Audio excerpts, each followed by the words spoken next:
ചെയ്തതോടുകൂടി ഇത് ഗവർണർക്കെതിരെ ആയുധമാക്കുകയാണ് ഇപ്പോൾ CPM-ഉം സർക്കാരും. നേരത്തെ ഗവർണർ ബിൽ ഒപ്പുവെക്കാതെ രാഷ്ട്രപതിക്ക് അയച്ചിരുന്നു. ഇത് ഏറെ വിവാദമായ സംഭവമാണ്. പക്ഷേ രാഷ്ട്രപതി അംഗീകരിച്ചതോടുകൂടി ഇത് സർക്കാരിന്റെ വിജയമാണെന്ന് മന്ത്രി P. രാജീവ് ഇന്ന് പറഞ്ഞു. അതുപോലെ തന്നെ ഗവർണറുടെ മുഖത്തേറ്റ അടിയാണെന്നാണ് CPM-ന്റെ വിലയിരുത്തൽ. ഇക്കാര്യം MV ഗോവിന്ദനും പറഞ്ഞിരുന്നു. സർക്കാർ എടുത്ത തീരുമാനമാണ് ശരിയെന്ന് രാഷ്ട്രപതി ബില്ലിൽ ഒപ്പുവെച്ചതോടെ വ്യക്തമായിട്ടുണ്ടെന്ന് P. രാജീവ് പറയുന്നു.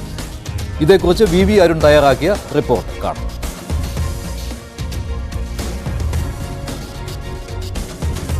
ലോകായുക്ത ഭേദഗതി ബില്ലിൽ രാഷ്ട്രപതി അനുകൂല നിലപാടെടുത്തതോടുകൂടി സർക്കാരിന് വലിയ ആശ്വാസമായി മാറിയിരിക്കുകയാണ്. ആശ്വാസം എന്നതിനപ്പുറത്തേക്ക് ഗവർണർക്കെതിരായ പോരാട്ടത്തിൽ വലിയ ഊർജം സംസ്ഥാന സർക്കാരിനും ഇടതുമുന്നണിക്കും നൽകുന്ന തീരുമാനമാണ് രാഷ്ട്രപതിയുടെ ഭാഗത്ത് രാഷ്ട്രപതി ഭവനിൽ നിന്ന് ഉണ്ടായിരിക്കുന്നത്. നേരത്തെ ഗവർണർ ദീർഘകാലം അനിശ്ചിതമായി പിടിച്ചുവച്ച ബില്ലാണ് രാഷ്ട്രപതിക്ക് പിന്നീട് അയക്കുകയും രാഷ്ട്രപതി ഇപ്പോൾ അതിൽ സർക്കാരിന് അനുകൂല തീരുമാനം എടുക്കുകയും ചെയ്തത്. തികച്ചും അപ്രതീക്ഷിതമായ നീക്കമാണ് സർക്കാരിന് രാഷ്ട്രപതി ഭവനിൽ നിന്ന് ഉണ്ടായത്. ഏതായാലും അത് ജനാധിപത്യത്തിന്റെ വിജയമായാണ് സർക്കാർ കേന്ദ്രങ്ങൾ അവകാശപ്പെടുന്നത്. ലോ മെയ്ഡ് ബൈ പാർലമെന്റും ലോ മെയ്ഡ് ബൈ സ്റ്റേറ്റ് ലെജിസ്ലേറ്ററും തമ്മിൽ മെയ്ഡ് ബൈ എന്നാണ് പറയുന്നത്. ഇത് ശരി മെയ്ഡ് ബൈ അല്ല, പക്ഷെ ഇപ്പൊ അങ്ങനെ ഇന്റർപ്രിട്ടേഷനിലാണ് നിൽക്കുന്നത്.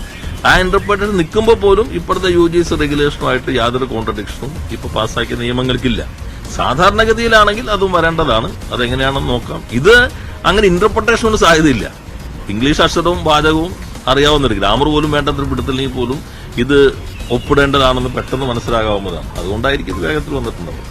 എന്നാൽ ലോകായുക്തയുടെ പല്ലും നഖവും കൊഴിക്കുന്ന തീരുമാനമാണ് സർക്കാരിന്റെ ഭാഗത്തുണ്ടായെന്ന വിമർശനം നേരത്തെ പ്രതിപക്ഷം ഉന്നയിച്ചതാണ്. ഈ വിഷയത്തിൽ കോടതിയെ സമീപിച്ച മുൻ പ്രതിപക്ഷ നേതാവ് രമേശ് ചെന്നിത്തല ഈ വിധി ദൌർഭാഗ്യകരമെന്ന അഭിപ്രായമാണ് ഇപ്പോഴും മുന്നോട്ട് വയ്ക്കുന്നത്.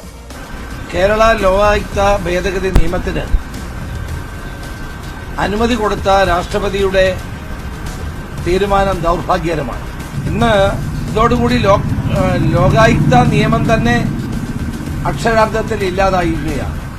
ഏതായാലും ഗവർണറും സർക്കാരും തമ്മിലുള്ള പോരിൽ വളരെ നിർണായകമായി രാഷ്ട്രപതിയുടെ ഈ തീരുമാനം മാറും. ഇനിയും നിരവധി ബില്ലുകൾ ഗവർണറുടെ തീരുമാനം കാത്ത് രാജ്ഭവനിലുണ്ട്. രാഷ്ട്രപതിക്ക് ഗവർണർ കൈമാറിയ ബില്ലുകളുമുണ്ട്. സ്വാഭാവികമായും ലോകായുക്ത ഭേദഗതി ബില്ലിൽ രാഷ്ട്രപതി അനുമതി നൽകിയതോടുകൂടി ഗവർണർ ഒപ്പുവെക്കേണ്ടി വരും. അത് നിയമമായി മാറും.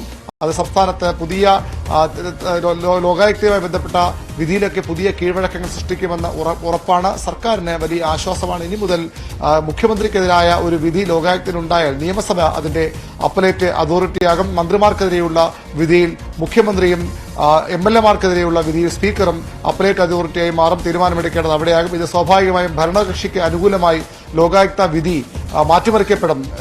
ഭരണപക്ഷത്തിന് എതിരാണ് വിധിയെങ്കിൽ അത് അനുകൂലമാക്കാൻ ഈ പുതിയ നിയമ ഭേദഗതിയുടെ കഴിയും. അതുകൊണ്ട് തന്നെ ലോകായുക്തയുടെ അന്തസത്ത തന്നെ ചോദ്യം ചെയ്യുന്നതെന്ന വിമർശനമാണ് പൊതുവിൽ ഉയരുന്നത്. സ്വാഭാവികമായി ലോക്സഭാ തെരഞ്ഞെടുപ്പ് സമയത്ത് ഇത്തരം ആരോപണങ്ങൾക്ക്, രാഷ്ട്രീയ ആരോപണങ്ങൾക്ക് സർക്കാർ മറുപടി പറയേണ്ടിയും വരും.